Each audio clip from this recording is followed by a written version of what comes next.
এই যে নতুন এতক্ষণে এসেছে। তুমি কোথায় ছিলে? তুমি ছাড়া কিন্তু এ বাড়ি মানায় না। কেমন যেন মনে হয় কিছু নেই, কিচ্ছু নেই। হ্যাঁ, নুন ছাড়া রান্নার মতো স্বাদ লাগে না।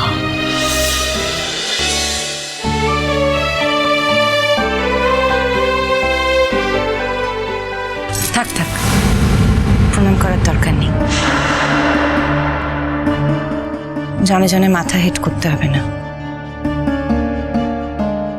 কেন মা? ও যখন প্রণাম করতে চাইছে বাধা দিচ্ছ কেন? বলছি যখন প্রণাম করার দরকার নেই, তার মানে দরকার নেই। বাকিরা আছেন, তাদের প্রণাম করো।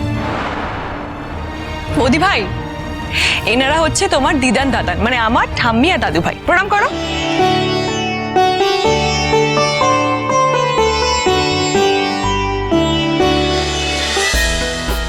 সবাইকে প্রণাম করতে গিয়ে তুমি কিন্তু একজনকে বাদ দিয়ে ফেলেছো বর্ষাদি। তোমার হয়তো খেয়ালই নেই, এখানে কিন্তু আরেকজন রয়েছেন, তিনিও কিন্তু আমাদের গুরুজন।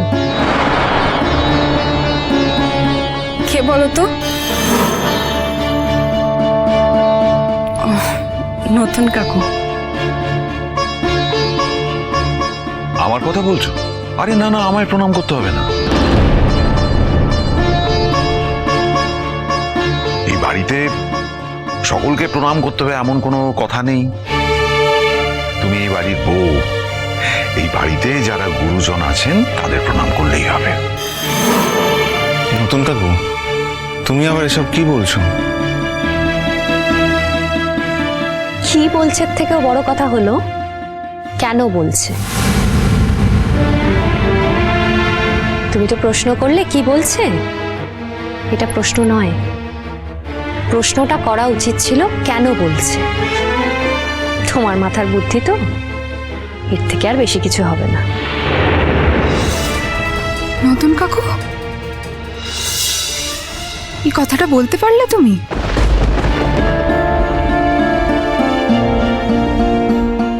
যেটা সত্যি সেটাই বললাম মা। আর এই সত্যিটাকে ধীরে ধীরে নিজের ভিতরে নেওয়ার চেষ্টা করবে না। নিজের ভিতরে নেওয়ার চেষ্টা করবে। নতুন, তোর কি হয়েছে রে?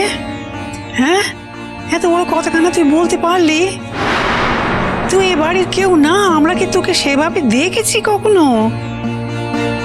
না মাসি, তোমরা দেখোনি, আমি দেখেছি।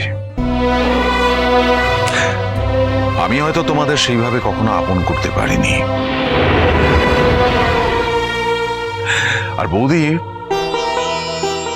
আমি একটা বাড়িতে বহু বছর পড়ে আছি। এক সংসার থেকে আমি আর একটা সংসারে গিয়ে থাকতে পারবো না, থাকবো না। আমাকে যদি চলে যেতে হয়, আমি নিজের ব্যবস্থা নিজে করে নেব। চিরসখা সোম থেকে রবি প্রতিদিন রাত ৯টায় স্টার জলসায় ও জিও হটস্টারে।